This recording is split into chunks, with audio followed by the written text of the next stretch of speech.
menjadi sebuah keyakinan, saya yakin akan datang ke sekolah tepat waktu. Berarti itu sudah dari diri kita, jadi habitual, gitu ya. Jadi hari ini kita akan tuliskan masing-masing gambaran kita dulu tentang kelas, baru nanti kita akan buatkan jadi sebuah keyakinan kelas itu menjadi sebuah budaya positif di dalam kelas. Oke, nah saya akan undang kita semuanya untuk menuliskan gambarannya di depan. Oke, paham sampai di sini? Oke, silahkan. Nah, papan tulisnya kita bagi empat per ini aja.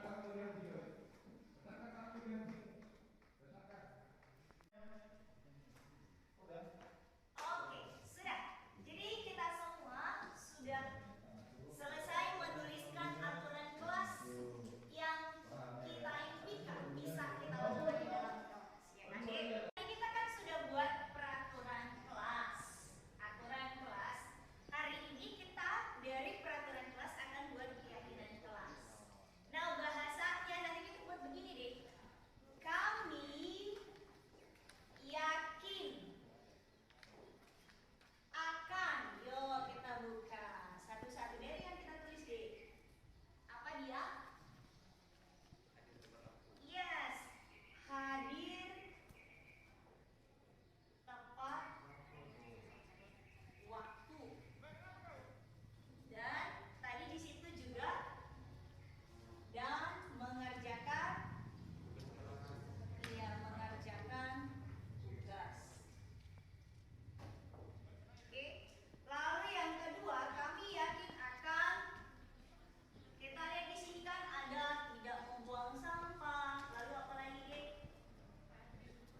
Iya, berarti di sini kami yakin akan bekerja sama. Bekerja sama ngapain, Dek? Menjaga kebersihan kelas. Lalu apa lagi, Dek? Kami yakin akan hadir tepat waktu dan mengerjakan tugas. Tadi yang pertama itu ada tadi, Dek. Lalu apa? Menggunakan di situ tadi ada ya dia dasi, lalu kaos kaki ya. Menggunakan atribut lengkap dan rapi, ya. Oke. Lalu yang keempat, ada dia saya lihat tadi tidak membuli, ada ya, Dek? Berarti ngapain kita di situ? Iya, saling menghargai sesama. Sesama di sini kan bisa guru, bisa juga teman. Oke, ada lagi, Dek? Saya lihat tadi ada tidak tidur, ya kan, Dek? Lalu yang kelas akan menggunakan atribut lengkap dan rapi. Lalu kami akan saling menghargai sesama dan kami akan aktif dalam kepercayaan. Oke, jadi paham di sini ya. Inilah keyakinan kita yang akan menjadi sebuah budaya positif kita lakukan di dalam kelas. Sampai di sini paham? Kita mampu untuk melakukannya? Pasti mampu. Oke, kita akan melakukan mulai kapan? Sejak saat ini. Oke. Terima kasih. Mari sama-sama tepuk tangan semangat pasti mampu. Oke, sekian pembelajaran kita pagi ini. Terima kasih. Mari kita sama-sama untuk mengerjakan. Halo semuanya, perkenalkan nama saya Pilia Putri Alba. Saya dari kelas 11 IPS 1, asal sekolah saya SMA Negeri 2 Perbongan. Kesan saya setelah berdiskusi dan membuat keyakinan kelas bersama teman-teman saya, bahwa saya sadari sangat penting untuk membuat keyakinan kelas, yaitu sebagai salah satu budaya positif di dalam kelas. Harapannya semoga kami mampu menerapkannya. Terima kasih, dadah semuanya.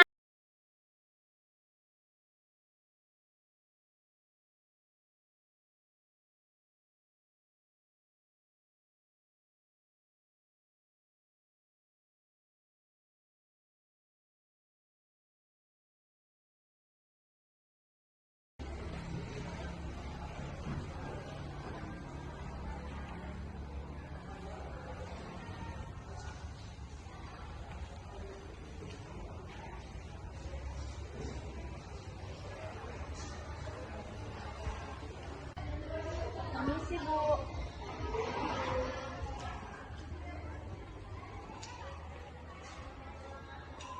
Mandi dulu. Selamat pagi Nurul. Selamat pagi, Bu. Tahu tidak kira-kira kenapa Nurul ibu panggil hari ini? Nggak tahu, Bu. Oke, tadi kita baru selesai ujian kan Nurul? Nah, tadi Ibu Helen melihat bahwa Nurul berusaha melihat jawaban teman sebangku Nurul atau mencontek. Betul tidak itu Nurul? Betul, Bu. Menurut Nurul, mencontek itu perbuatan baik atau tidak baik Nurul? Tidak baik, Bu. Setiap manusia pernah melakukan kesalahan. Tidak terlepas juga dengan Ibu Helen. Ibu Helen juga pernah melakukan sebuah kesalahan. Sama seperti Nurul tadi. Nurul melihat jawaban teman sebangku. Nah, Ibu di sini bukan mencari siapa yang salah, tapi Ibu di sini mencoba memberikan solusi untuk Nurul supaya Nurul tidak mencontek lagi. Nah, Nurul pasti punya alasan kenapa mencontek lagi. Apa yang Nurul alami tadi malam sehingga hari ini jadi mencontek? Tadi malam Nurul tidak belajar, Bu. Kenapa tidak belajar? Masih nonton sinetron dan bermain handphone saja. Jadi lupa, Bu. Tidak belajar. Baik, jadi karena asik menonton sinetron dan bermain handphone, jadinya Nurul lupa untuk belajar sehingga melakukan contek tadi. Oke. Nah, Nurul masih ingat nggak dengan keyakinan kelas atau kesepakatan kelas yang pernah kita buat di awal pembelajaran sebelumnya? Masih, Bu. Coba kalau Nurul ingat, apa keyakinan kelas? Jujur dalam bertindak. Nurul yakin bahwa kita perlu jujur dalam bertindak. Yakin, Bu. Yakin. Menurut Nurul, sikap jujur itu baik gak untuk kita? Sangat baik, Bu. Sangat baik. Nah, kalau Nurul yakin dengan jujur dalam kehidupan kita, dan kita perlu jujur, kira-kira apa yang harus Nurul lakukan supaya Nurul tidak mencontek lagi? Karena tadi kata Nurul, mencontek itu adalah perbuatan yang tidak baik. Yang pertama, belajar dulu. Kedua, mengerjakan soal dengan semampunya. Yang ketiga, berdiskusi dengan teman sebelum ujian dilakukan. Baik, Nurul sudah tahu apa yang harus Nurul lakukan.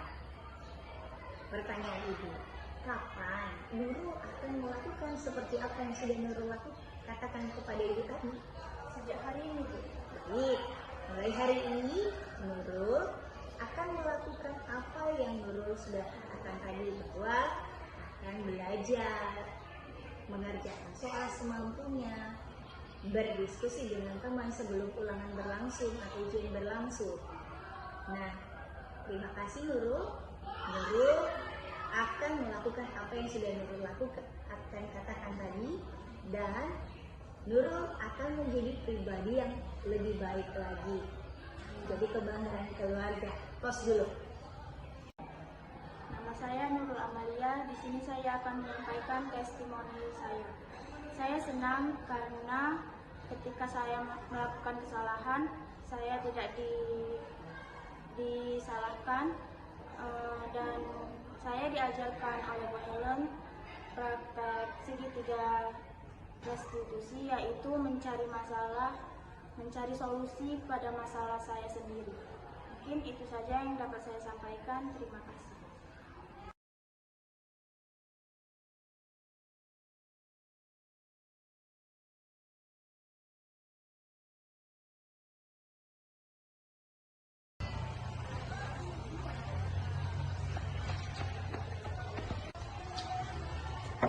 Ini Bu.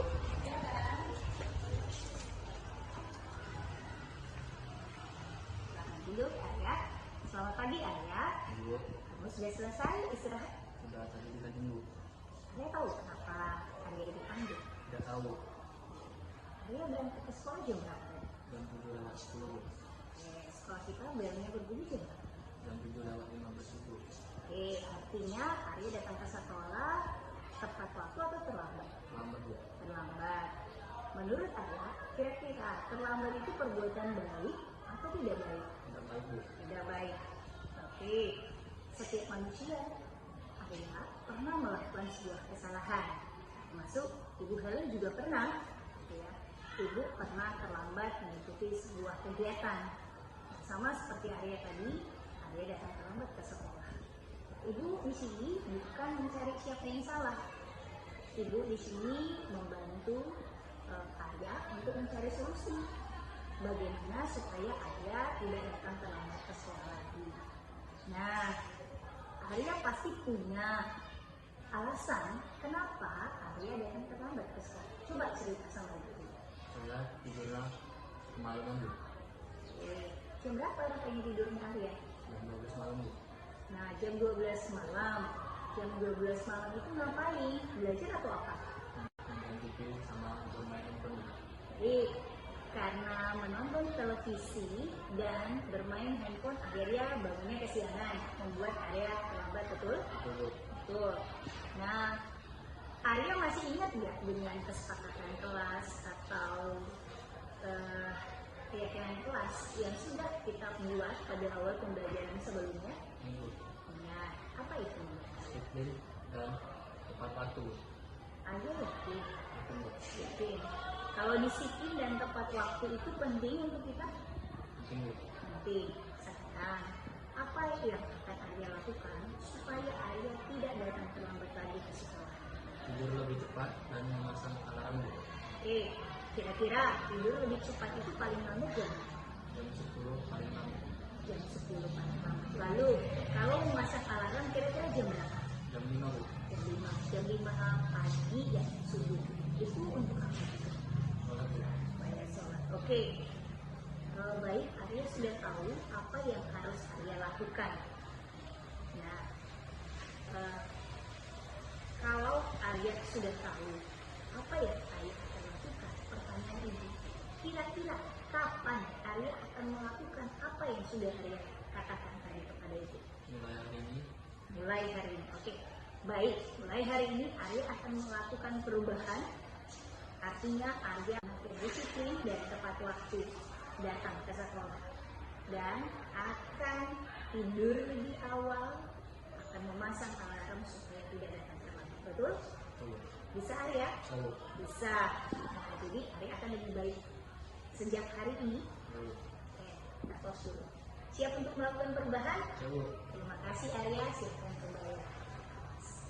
Nama saya Arya, saya sangat senang tidak dipersalahkan ketika melakukan masalah saya sendiri.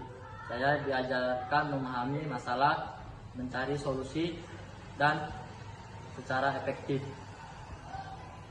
Sekian dan terima kasih.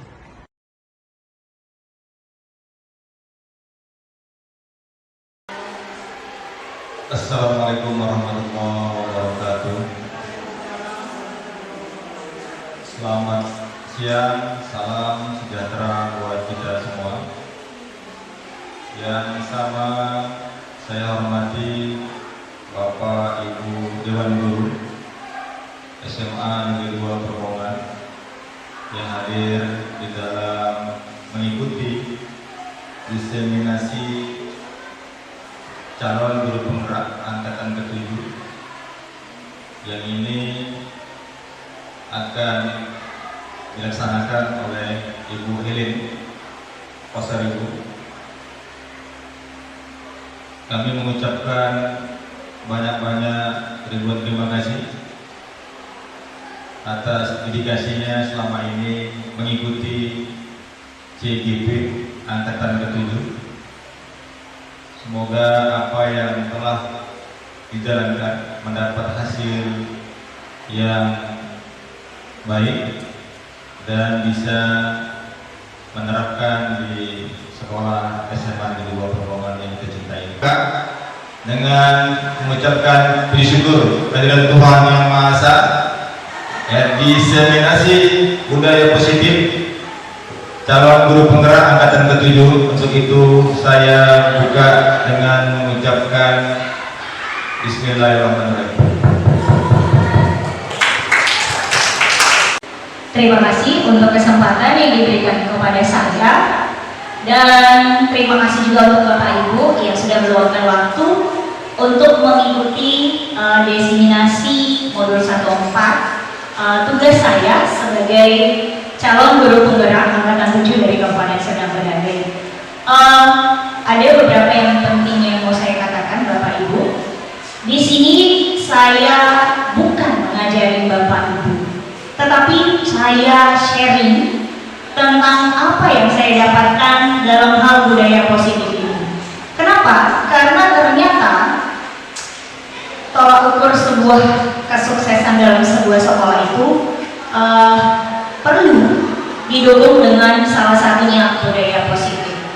Jadi hari ini saya berdiri di depan Bapak Ibu sekali lagi bukan untuk mengajari kita, tetapi mari kita merefleksikan diri tentang budaya positif ini sendiri. Jujur, saya secara pribadi juga terrefleksi dengan budaya positif ini. Saya banyak mengevaluasi diri tentang diri saya sendiri, khususnya sebagai seorang guru. Sudahkah saya seperti gambaran yang akan nanti kita sama-sama dengarkan dan kita lihat bersama? Oke, saya akan buka. Apa yang akan kita pelajari pada diseminasi budaya positif ini? Ada 7 yang akan kita pelajari. Yang pertama nanti adalah bagaimana sih sebenarnya paradigma belajar yang sekarang ini lagi sering digadang-gadang oleh terkhusus menteri kita sendiri, yang wajib untuk kita lakukan di dalam satuan pendidikan baik dari di KTK sampai kepada perguruan tinggi. Lalu yang kedua nanti kita akan belajar tentang disiplin positif, termasuk juga nanti bagaimana teori motivasi, hukuman, penghargaan, restitusi. Lalu kita juga akan mempelajari tentang kebutuhan dasar manusia itu. Lalu kita akan juga belajar nanti tentang posisi kontrol kita sebagai seorang guru. Ada 5 posisi kita. Lalu nanti bagaimana juga kita membuat sebuah keyakinan kelas, sehingga itu juga nanti menjadi sebuah budaya yang baik yang diterapkan di dalam kelas. Lalu terakhir ketika nanti misalkan siswa kita sendiri melakukan indisipliner atau sesuatu yang melanggar yang sudah menjadi budaya, apa yang harus kita lakukan? Maka di sini nanti kita belajar tentang segitiga restitusi, bagaimana cara mengatasi masalah itu sendiri. Nah, yang pertama adalah bagaimana paradigma pembelajaran. Menurut Ki Hajar Dewantara, bahwa pendidikan itu pada dasarnya adalah kata menuntun, bukan menuntut, gitu ya Bapak Ibu. Menuntut segala kodrat yang ada pada anak, supaya anak itu mencapai keselamatan dan kebahagiaan yang setinggi-tingginya. Nah, yang penting kita ingat di sini adalah menuntun. Menuntun itu adalah sama seperti seorang, kalau kita buat anak kecil, dia tidak bisa berdiri kalau tidak dituntun. Nah, jadi sesuai dengan paradigma pembelajaran menurut Ki Hajar Dewantara, tugas seorang kita sebagai guru adalah menuntun. Dan sekolah itu sama seperti kayak lahan, di mana lahan itu yang akan nanti menjadi tempat siswa kita untuk berkembang sesuai dengan tadi katanya kodratnya, yaitu baik dia secara kodrat alamnya sendiri dan juga nanti kodrat zamannya. Kodrat zaman itu artinya saat ini apa yang sesuai kebutuhan anak itu. Jadi kita sebagai pendidik itu akan melakukan apa supaya anak itu bisa berkembang. Maka pendidikan itu juga diharapkan dinamis, tidak statis gitu ya. Berkembangnya zaman, maka pola pembelajaran pendidikan itu pun harus berkembang juga. Di sini saya akan buka dengan sebuah pertanyaan Bapak Ibu. Bagaimana menurut kita? Yang pertama, setuju atau tidak setujukah ada pernyataan seperti ini, hukuman itu dapat mendisiplinkan anak. Ya, Bapak Ibu. Lalu yang kedua, pemberian hukuman itu ketika dalam hal positif, misalnya nih membaca atau membersihkan halaman, itu juga dapat meningkatkan disiplin anak. Atau yang terakhir, memberi penghargaan dapat meningkatkan motivasi belajar anak. Bagaimana menurut kita Bapak Ibu?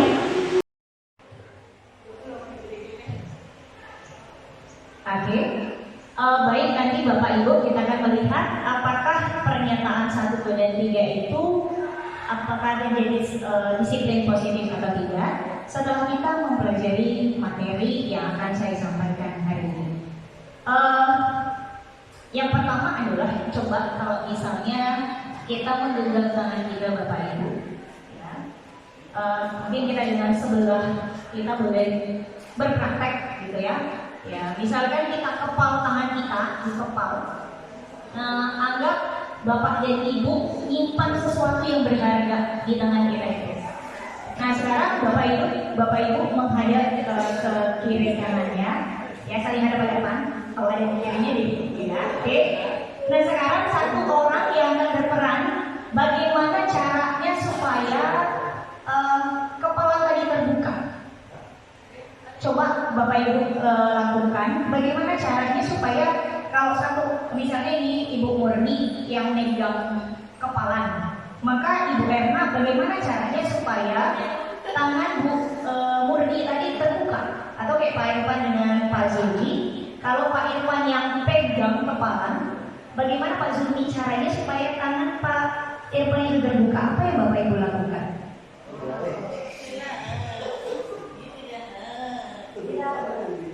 Ada yang bilang diraba. Oke, disentuh. Iya. Oke. Nah, di situ akan kita melihat Bapak Ibu bahwa yang mengkontrolnya itu adalah diri kita, gitu. Kenapa saya katakan seperti itu?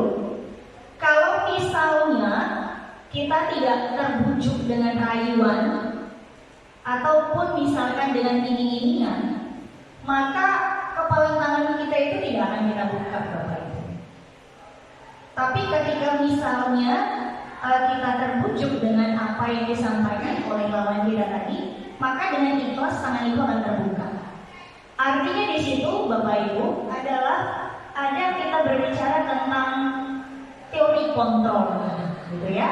Nah, yang pertama, stimulus respon apa yang kita pelajari dari situ? Ketika kita mencoba orang berpandangan sama dengan kita, bahwa tadi misalnya nih, Bu Erna yakin bahwa Bu Murni akan membuka tangannya.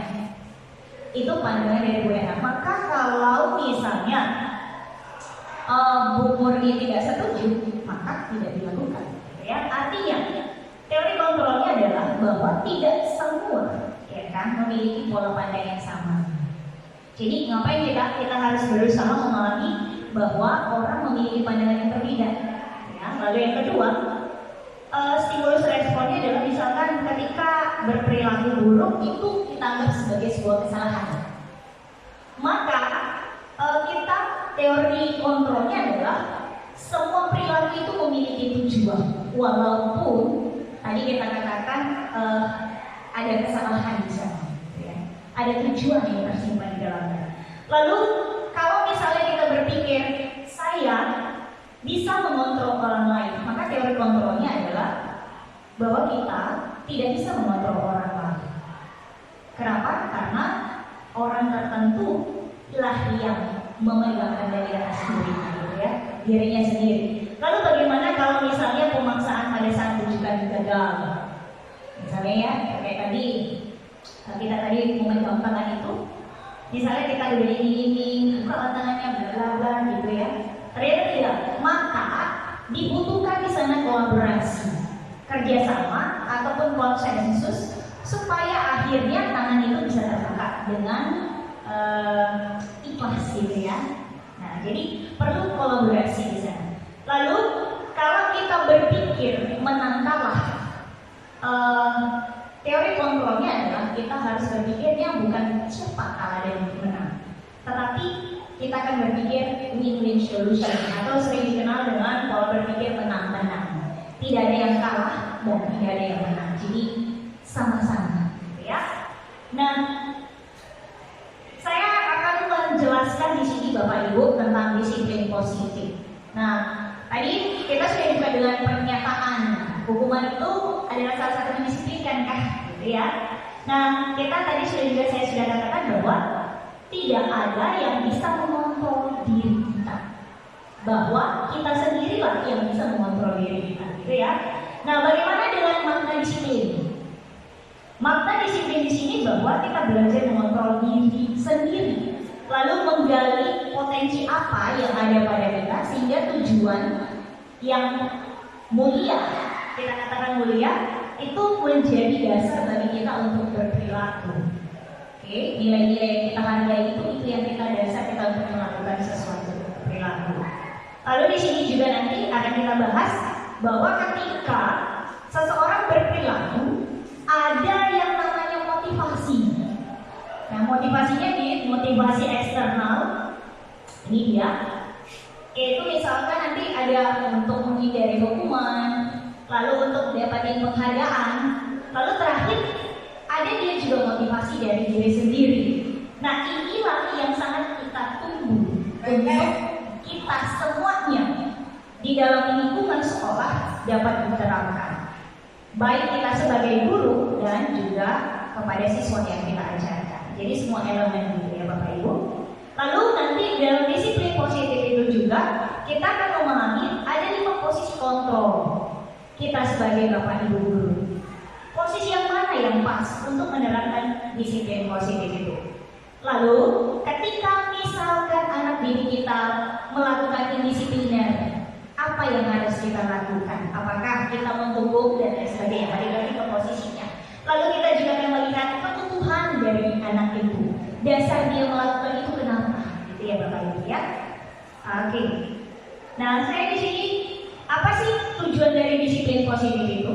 Kenapa itu penting? Yang pertama, kita akan berusaha kepada supaya setiap elemen itu menanamkan motivasi sehingga dia bisa menghargai dirinya sendiri.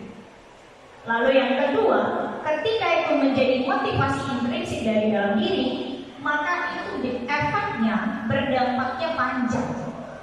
Tidak misalnya karena takut dimarahi atau takut dapat hukuman atau karena pengen dapat penghargaan, tidak Bapak Ibu. Lalu tujuan yang terakhir itu adalah ketika itu sudah menjadi motivasi intrinsik, maka dia akan tetap berlaku yang sama sesuai dengan nilai-nilai yang sudah ada dalam diri. Oke Bapak Ibu ya. Nah, bagaimana dengan nilai-nilai itu tadi? Nah, nilai-nilai itu adalah nilai ataupun sifat-sifat positif yang ada pada diri kita sebagai manusia, atau kita katakan dengan bahasa bersifat universal. Artinya tidak melihat lintas budaya, bahasa, suku bangsa, agama atau latar belakang. Artinya berlaku secara umum, ya Bapak Ibu. Nah, lalu nilai-nilai kebajikan yang universal itu untuk kita sebagai satuan pendidikan yang digadang-gadang itu adalah profil pelajar Pancasila.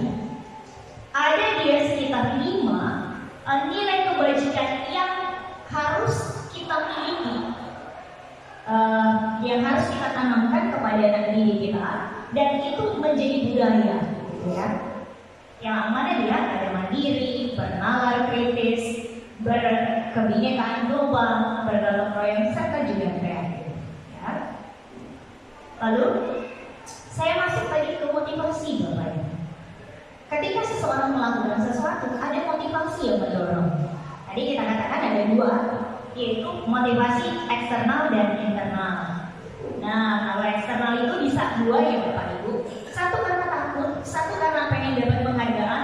Lalu kalau positifnya tadi sama kayak tujuan disiplin positif tadi adalah dia menghargai dirinya sendiri. Ya. Oke. Nah, di sini saya ada ambil, saya kutip dari pernyataan Caca Dewantara. Jadi endingnya merdeka. Menurut Ki Hajar, merdeka itu bukan berarti dia nggak bisa diperintah, bisa Bapak Ibu. Tetapi dengan catatan pentingnya di sini, dia bisa cakap, memimpin dirinya sendiri, memerintah dirinya sendiri, gitu ya Bapak Ibu.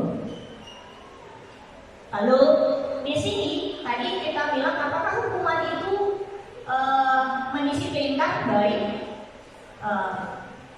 Nanti kita jawab juga di belakang. Saya buka di sini dulu ya Bapak Ibu. Katanya bahwa penghargaan itu juga sebenarnya Bapak Ibu itu sama seperti hukuman. Kenapa? Karena di sini kita akan meminta, membujuk untuk melakukan sesuatu. Jadi ketika kita Bapak Ibu memberikan penghargaan, kita harus sedikit lebih waspada lah ya menurut saya. Kenapa?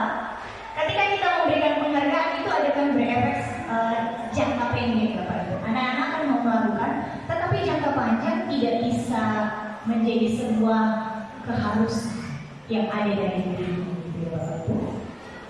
Lalu penghargaan itu juga bisa jadi menghukum. Kenapa menghukum? Maksudnya di sini adalah menghukum ketika bagi anak yang tidak bisa, dia akan merasa terhukum di sana. Ya. Kenapa saya nggak bisa? Jadi saya terhukum secara tidak langsung. Misalnya ketika kita memberikan ranking, gitu ya, saya ranking kedua,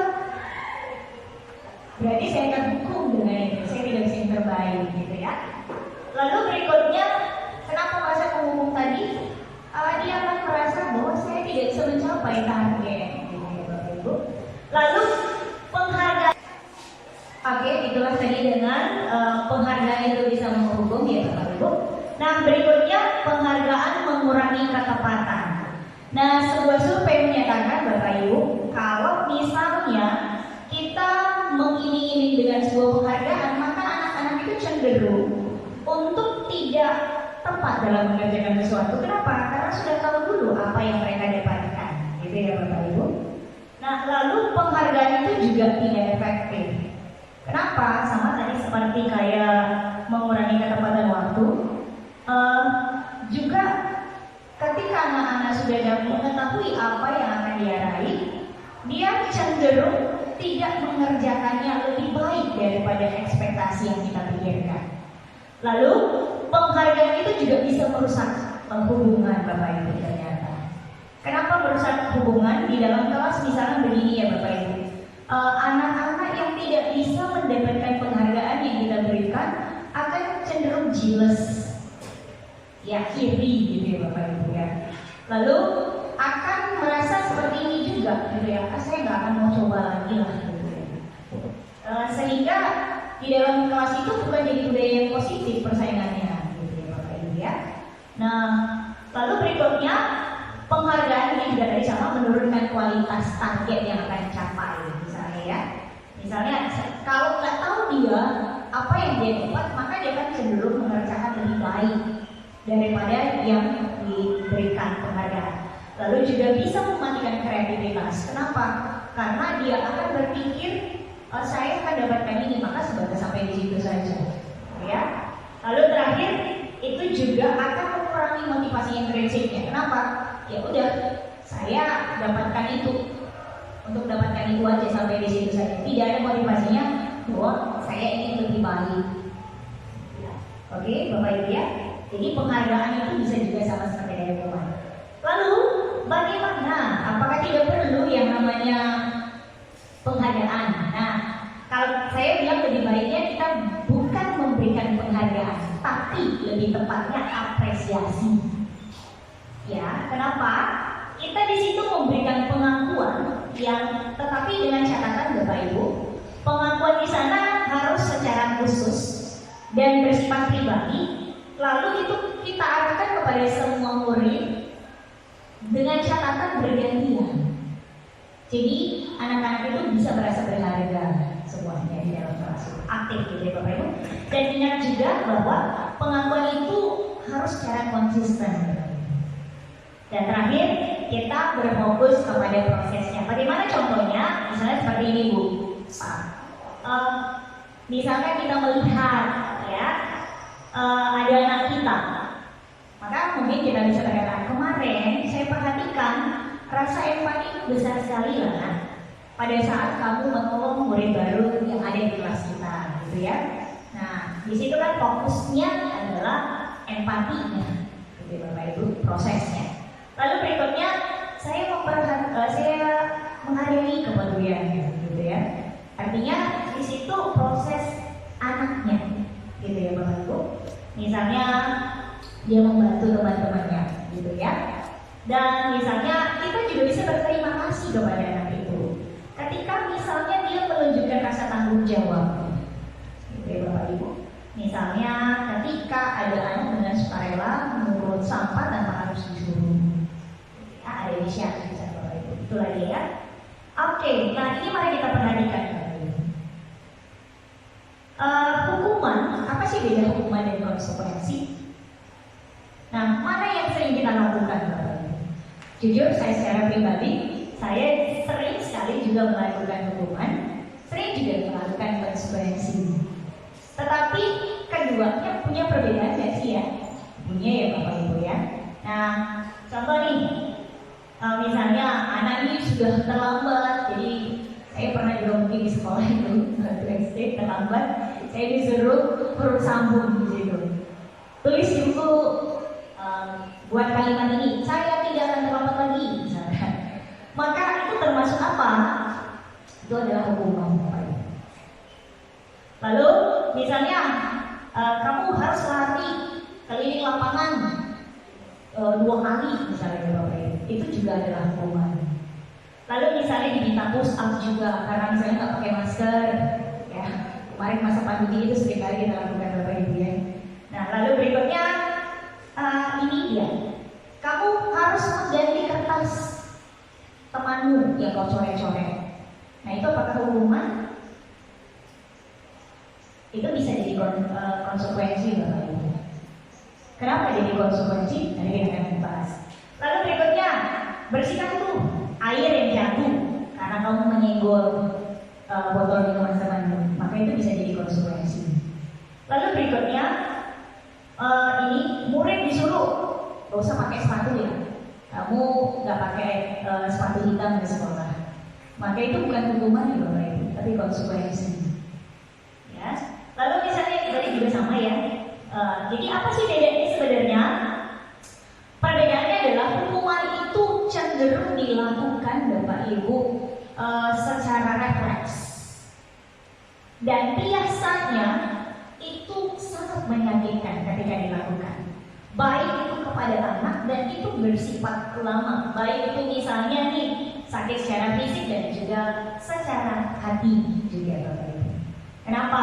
Misalnya nih anak itu jadi akan membenci kedisiplinan. Lalu yang paling penting kita ingat juga Bapak Ibu, hukuman itu sifatnya memaksa, terpaksa untuk dilakukan. Kenapa ya? Saya tahu saya salah, tapi saya terpaksa kerjain ya Bapak Ibu ya. Lalu berikutnya, anak akan memiliki konsep diri yang buruk. Kalau saya lakukan ini, maka saya pasti akan dihukum seperti ini. Maka saya termasuk anak yang seperti ini. Itu konsepsi yang buruk. Lalu apa yang paling parah dari hukuman Bapak Ibu? Anak akan cenderung berbohong, gitu ya Bapak Ibu. Dan di sini juga ada emosi-emosi yang bisa kita lihat. Kalau rasa bersalah, berarti dia sadar, gitu ya Bapak Ibu, ketika melakukan kesalahan. Tapi yang paling parah adalah ketika anak itu merasa marah, gak terima, merasa dia dipermalukan di depan orang banyak.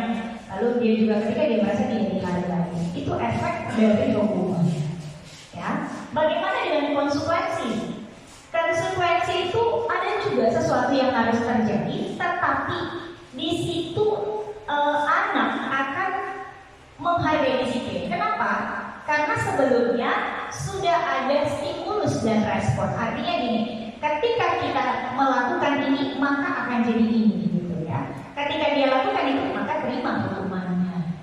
Nah, jadi anak akan didorong untuk menyesuaikan sesuai dengan stimulus yang sudah diberikan. Contoh kan misalnya Bapak Ibu, anak kita tidak pakai sepatu.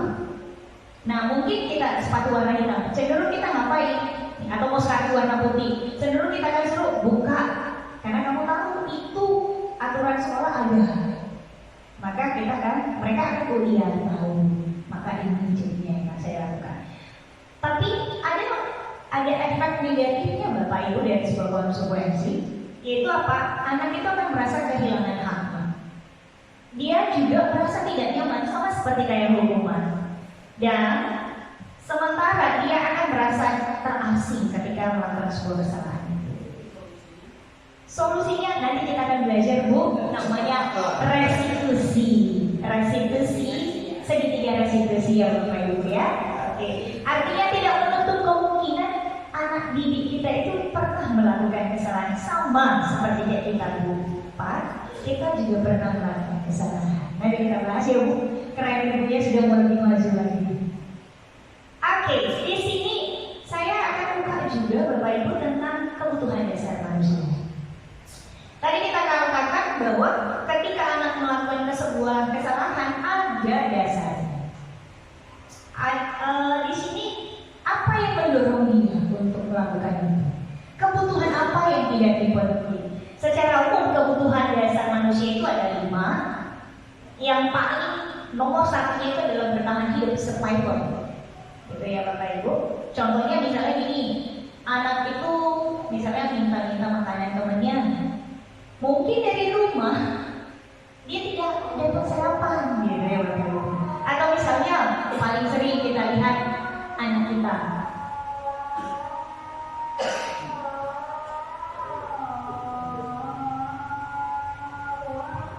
Misalkan anak kita Bapak Ibu pergi ke kantin, telat bangun, lupa sarapan, gitu ya Bapak Ibu.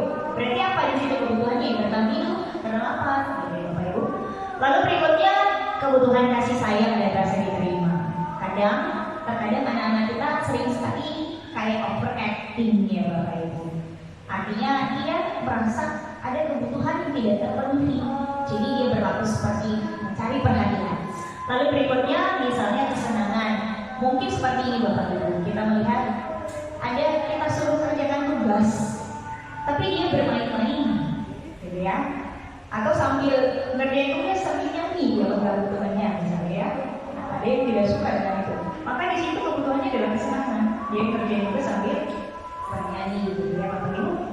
Lalu penguasaan. Nah ini dia pengen diakui, merasa memiliki kompetensi yang lebih hebat daripada teman-temannya. Lalu kebebasan. Ini biasanya anak-anak yang multi intelligent, dia tidak pernah diam, bebas. Pengennya belajarnya kayak homeschooling gitu ya Bapak Ibu. Nah ini contohnya misalnya nih, saya ambil Bapak Ibu, misalnya ini seorang anak kelas 3 SD, dia pulang ke rumah nangis, ngadu ke mamanya dan dia bilang dia benci gurunya. Nah dari sini ada yang bisa kita penuhi kebutuhan dia. Kenapa dia berkata benci kepada ibunya? Gitu ya Bapak Ibu. Seandainya anak itu bilang misalnya ibu guru itu gak boleh saya nyanyi ketika ngerjain tugas, gak boleh bising misalnya ya Bapak Ibu. Maka kebutuhan dia di situ adalah kesenangan. Saya senang bekerja sama nyanyi misalnya. Bapak Ibu. Lalu misalnya ada anak kita, dia kan misalnya biasanya dia anak SD gitu. Dia pakai sesuatu yang baru. Nah, Bapak Ibu gurunya harus peka. Nah, misalkan nggak disapa, kamu pakai sepatu baru ya. Nah, di situ dia kebutuhannya adalah kasih sayang dan diperhatikan. Ya. Nah, mungkin kita juga ada lihat di sekolah, walaupun SMA mungkin ada juga, ya. Lalu berikutnya adalah kadang kita juga pernah mendengar anak-anak misalnya ngomong misalnya seperti ini, bosan belajarnya, gitu-gitu aja dengarnya gitu ya. Nah berarti di situ dia membutuhkan kebebasan. Berarti kita harus berpikir apa ya, sedikit gaya yang berbeda dalam pembelajaran. Ya. Lalu berikutnya, ketika misalnya nih ada kita terus beli gambar ditunjukin padahal nggak rapi. Nah berarti kebutuhan dia di situ penguasaan, dia mau dia perfect lalu baru ditunjukin. Bapak Ibu ya. Jadi kita harus pahami bahwa kita sebagai guru wajib memahami kebutuhan apa pada anak kita itu yang tidak terpenuhi.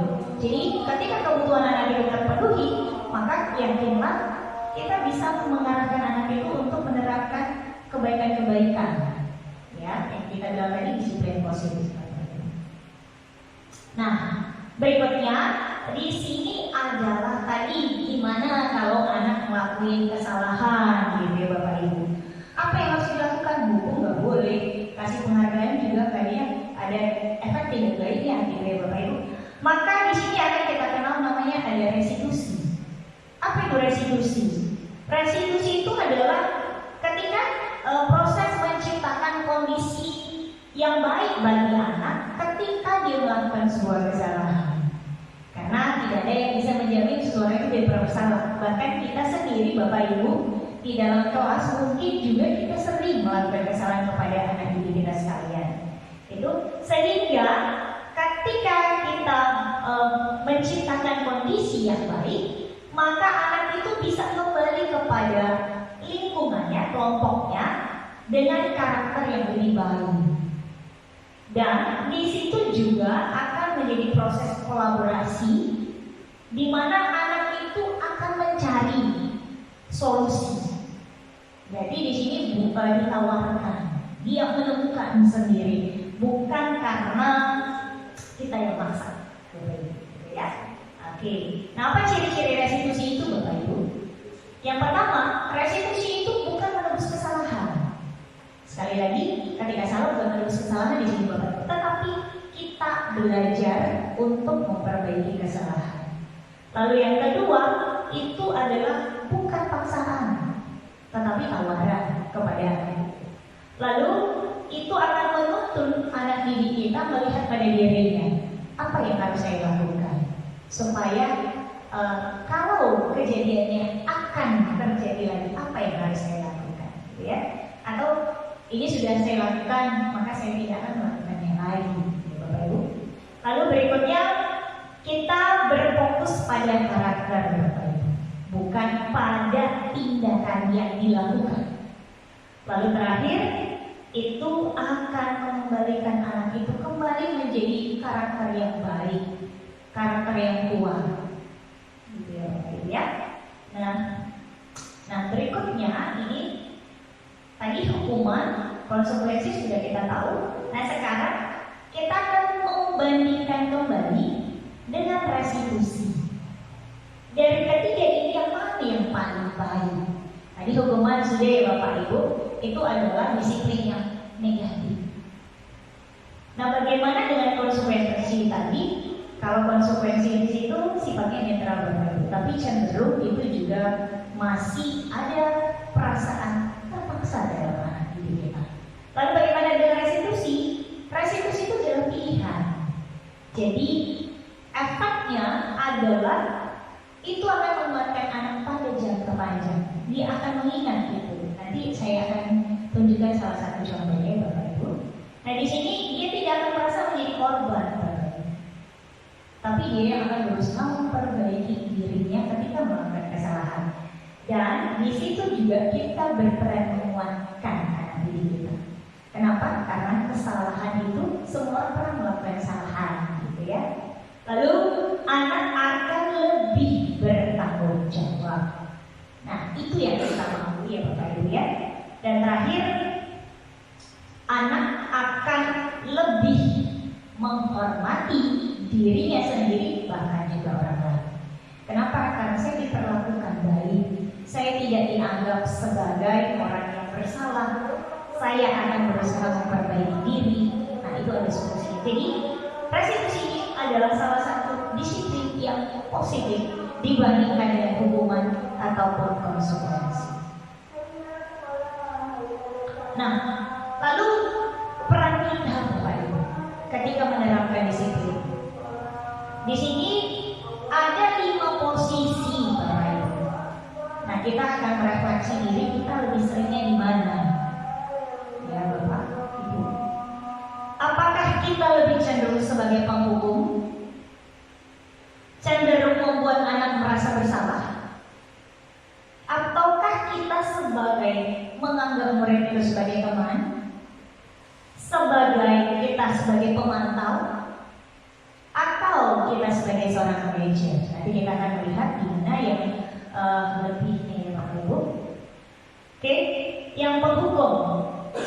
Ketika kita berperan, posisi kontrol kita sebagai penghukum, maka di sini akan ada bahasa-bahasa yang keluar. Contohnya, kita akan cenderung mengeluarkan ekspresi yang tidak baik, lalu juga akan mengeluarkan bahasa-bahasa yang mungkin menyakitkan.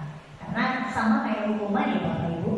Artinya di situ lebih cenderung kita menyakiti, baik itu perkataan ataupun secara fisik.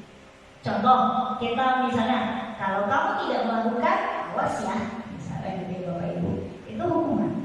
Nah, hasilnya apa? Anak itu akan cenderung memberontak dan mungkin kesalahan itu akan sering terulang. Ya Bapak Ibu ya.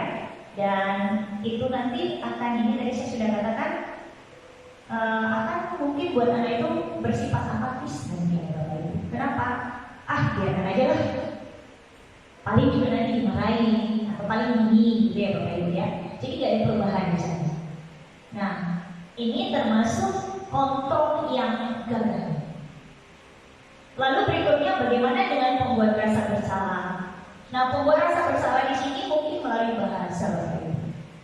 Biasanya mungkin kita berceramah, lalu mungkin kita sering berkata, seharusnya kamu itu seperti ini, seperti ini, seperti ini. Atau paling sering juga ibu kecewa ya. Kamu sudah seperti ini, ingatkan bla bla bla bla. Nah, kalau ketika kita menyatakan itu, anak akan menghasilkan perilaku, akan menyembunyikan atau sering berbohong. Supaya apa? Supaya tidak dibuat seperti orang yang bersalah, kayak terdakwa Bapak Ibu. Ya. Nah, di situ mungkin anak akan bisa berkata, maafkan saya Bu, maafkan saya Pak, cuma sampai di situ saja. Efeknya, ya hampir sama seperti kayak hukuman.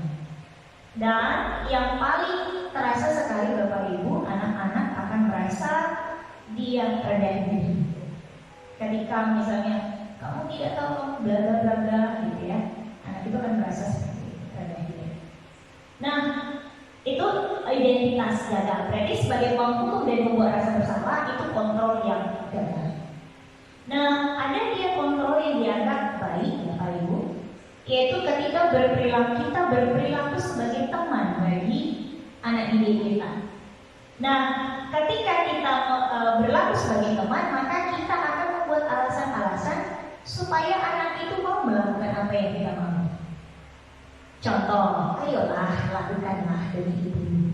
Ibu kan keseringan, gitu ya Bapak Ibu. Kamu lakukan aja nanti ibu bantu, gitu ya. Nah, hasilnya anak akan merasa ketergantungan. Dia tidak bisa mandiri diri. Lalu ketika misalnya kita tidak melakukan sesuatu, dia akan kecewa. Dia tidak merasa, oh ibu ini tidak jadi teman saya ternyata. Jadi ya Bapak Ibu, saya pikir Bapak Ibu ini teman saya, gitu ya.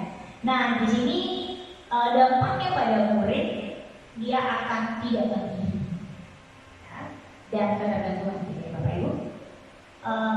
Teman ini akan lebih baik daripada dua yang sebelumnya. Lalu bagaimana dengan pemantau? Nah, ini pemantau ini kayak ini yang wasit. Sudah tahu misalnya aturan, tinggal melihat sesuai atau tidak, gitu ya Bapak Ibu ya. Jadi di sini apa? Menghitung dan mengukur. Kalau peraturan itu dikerjakan atau tidak. Nah, maka hasil pada anak itu akan merasa dia diawasi terus, dan dia efek lain juga dia akan belajar menyesuaikan diri, tapi masih ada sedikit keterpaksaan gitu ya. Dan murid akan berkata apa yang harus saya lakukan supaya saya dapat memperoleh, gitu ya. Sama seperti mendapat penghargaan juga.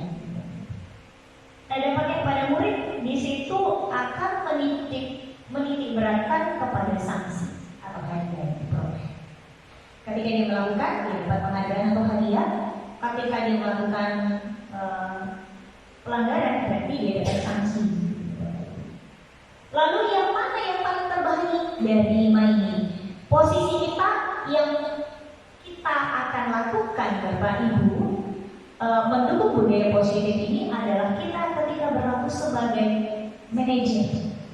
Manajer itu adalah sebagai kalau namanya manajer, how to manage, bagaimana memanage orang, gitu ya Bapak Ibu. Nah artinya di situ dia akan menguatkan pribadi anak ketika anak itu melakukan kesalahan. Jadi balik lagi, tidak ada yang tidak pernah melakukan kesalahan. Jadi dari kesalahan belajar banyak, gitu ya. Dan di situ anak akan melihat bagaimana saya caranya memperbaiki keadaan seperti itu. Jadi mungkin kalau nanti kejadian yang sama, saya akan lebih baik dari sebelumnya. Lalu apa yang dampaknya pada anak? Anak akan mengevaluasi dirinya sendiri. Lalu dia akan berusaha memperbaiki dirinya. Jadi secara umum dari kelima ini yang mana yang paling banyak dampak positifnya adalah ketika kita Bapak Ibu berperan sebagai manajer. Nanti kita akan lihat bagaimana saya sebagai manajer ketika anak melakukan sebuah kesalahan. Pertanyaannya itu mudah tidak Bapak Ibu? Nah itu kembali lagi akan berproses yang baik. Jadi dengan adanya diseminasi ini kita akan bersama-sama untuk mengambil peran sebagai posisi sebagai manajer buat anak didik kita sekalian, ya.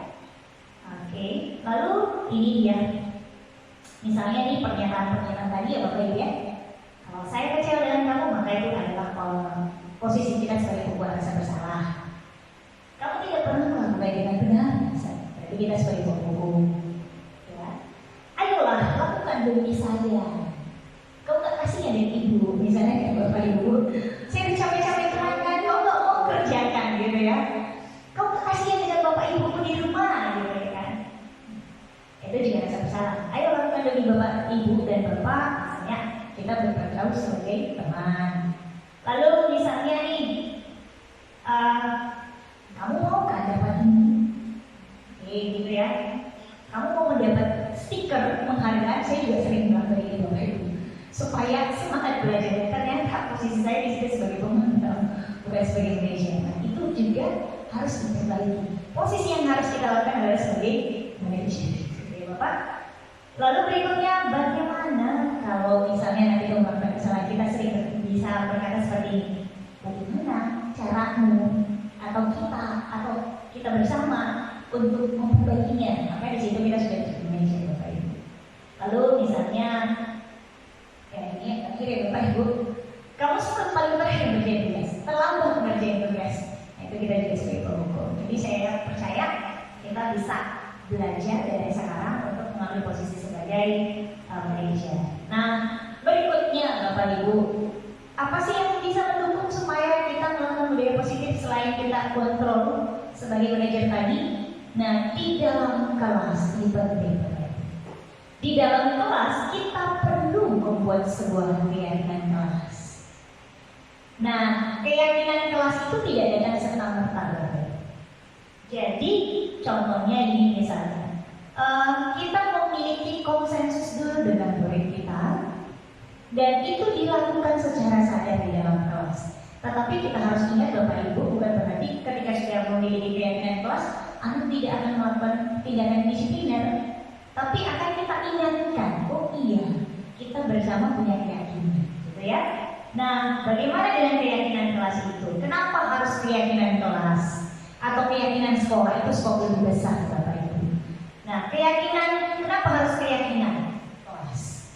Karena di sana Bapak Ibu, kita akan mendorong anak didik kita memiliki motivasi intrinsik. Jadi dia sadar untuk melakukan, bukan terpaksa. Contoh, kalau kita bilang kan di dalam kelas, kamu harus tepat waktu. Di sekolah kita juga ada ya peraturan kelas sekolah. Hadir tepat waktu 15 menit sebelum pembelajaran. Tetapi masalahnya, apakah sudah dilakukan 100%? Belum. Itu peraturan. Nah, bagaimana merubah peraturan itu sebuah keyakinan, ada tahapan-tahapan yang harus kita lakukan. Ya, oke, jadi begini dasarnya Bapak Ibu ya. Kita buat dulu konsensus atau gambaran apa yang mereka pikirkan tentang kelas itu sendiri. Nah, saya kemarin praktekkan juga Bapak Ibu, jadi mengalir anak-anak itu akan menulis di papan tulis aturan-aturan apa yang akan mereka buat. Nah, dari aturan itu akan kita buat lagi menjadi sebuah keyakinan.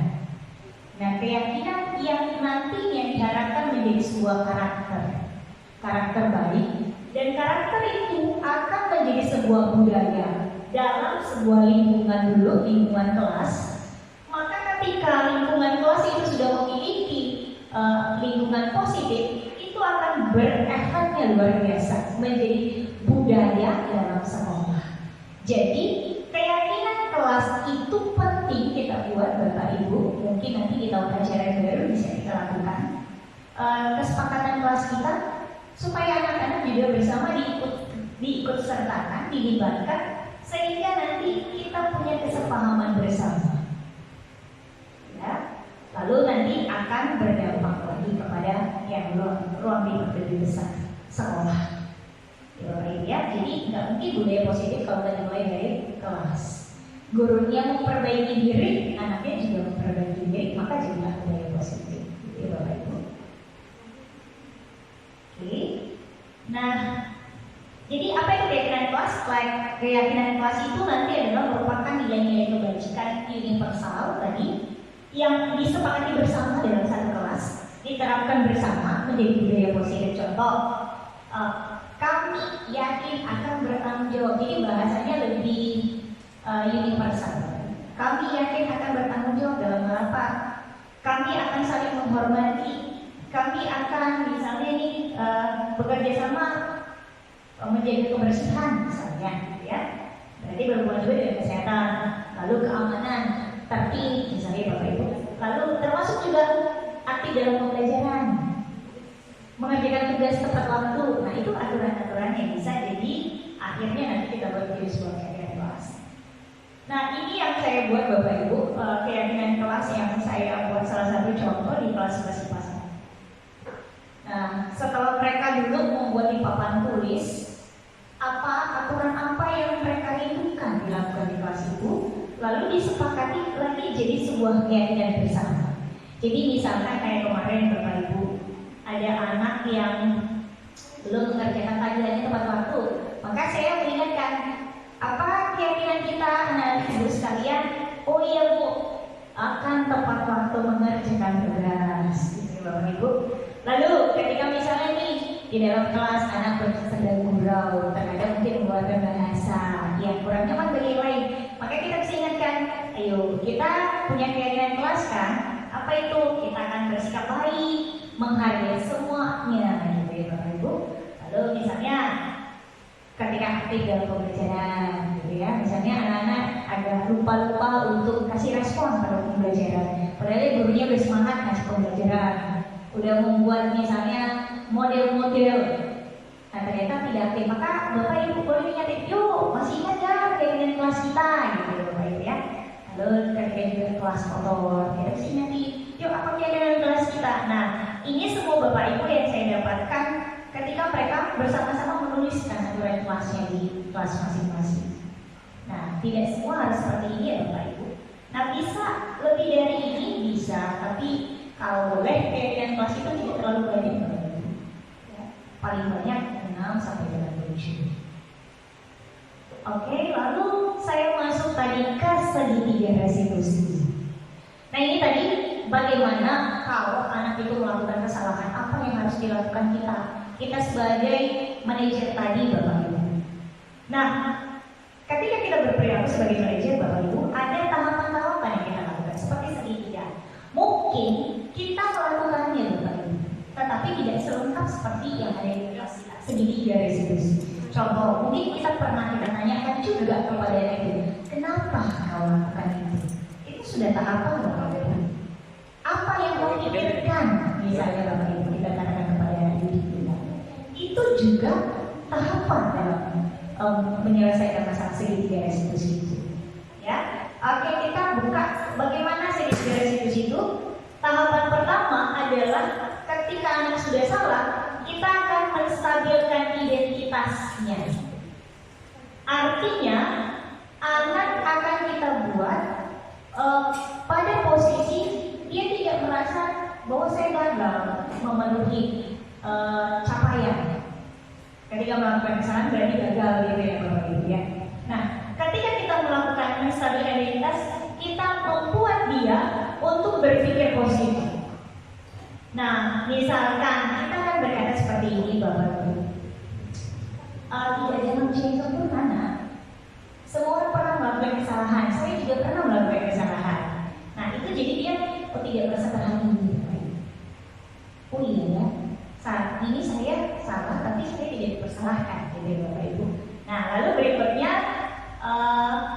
tahapan keduanya adalah kita memvalidasi kebutuhan. Apa kebutuhan dia? Kenapa dia melakukan seperti itu? Jadi di sini kita membantu anak untuk mengenali apa kebutuhan dia yang harus kita penuhi ketika dia melakukan kesalahan itu. Ya, Bapak Ibu, misalnya kita bilang apa? Misalnya kamu boleh tetap berusaha menjaga sikap ini, tapi sikap yang lain kan lebih baik, misalnya gitu, Bapak Ibu. Atau misalnya apa pentingnya ini sama kamu? Gitu, Bapak Ibu. Lalu misalnya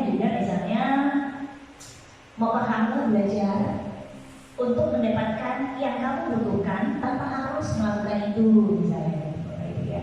Misalnya kalau ada anak berantem, dia mukul temannya, kan ada cara lain, gitu ya Bapak Ibu ya.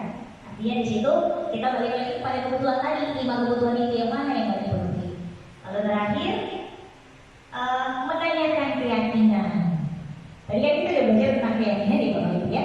Nah di sini anak akan melihat kesalahan itu dan dia akan melihat kesalahan itu jika dihubungkan dengan interaksi sosialnya, dan dia akan melakukan apa yang kembali ke norma sosial yang berlaku.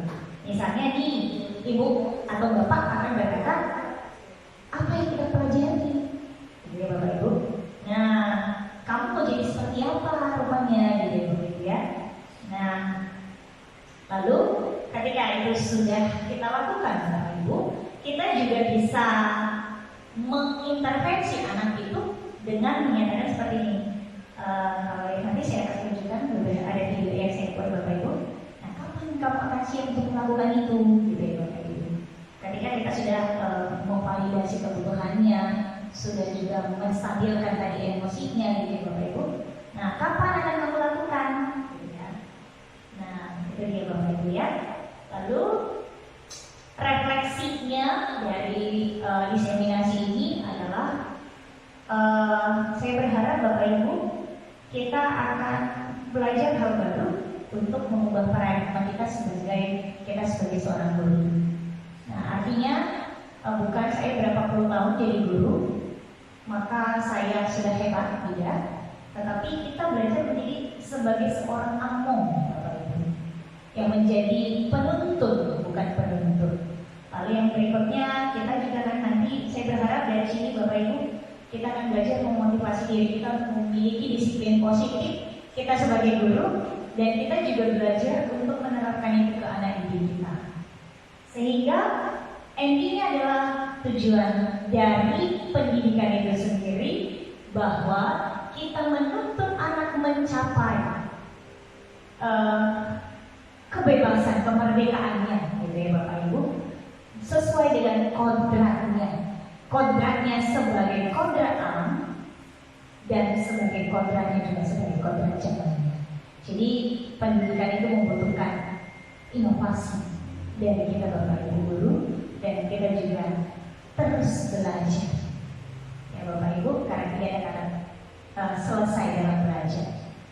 Dan saya di sini akan membagikan contoh restitusi yang saya buatkan Bapak Ibu, boleh kita lihat bersama.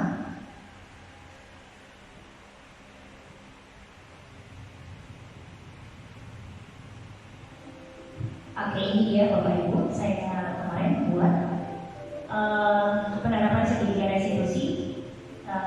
Yang pertama kasusnya nanti adalah ketika misalnya nih ada anak kita yang nyontek Lalu ketika terlambat, Bapak Ibu, mari silakan sama-sama itu.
Oke, itulah Bapak Ibu praktek yang saya lakukan di dalam kelas tentang restitusi.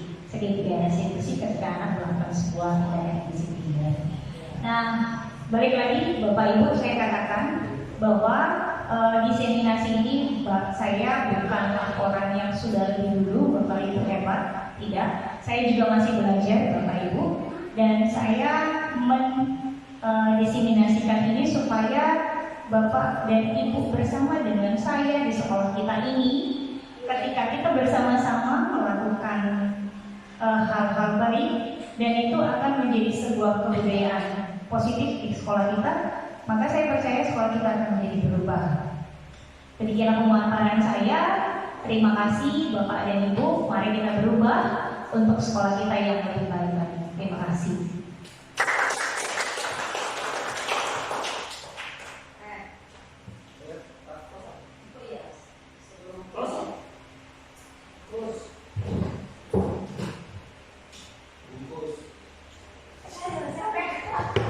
Loh,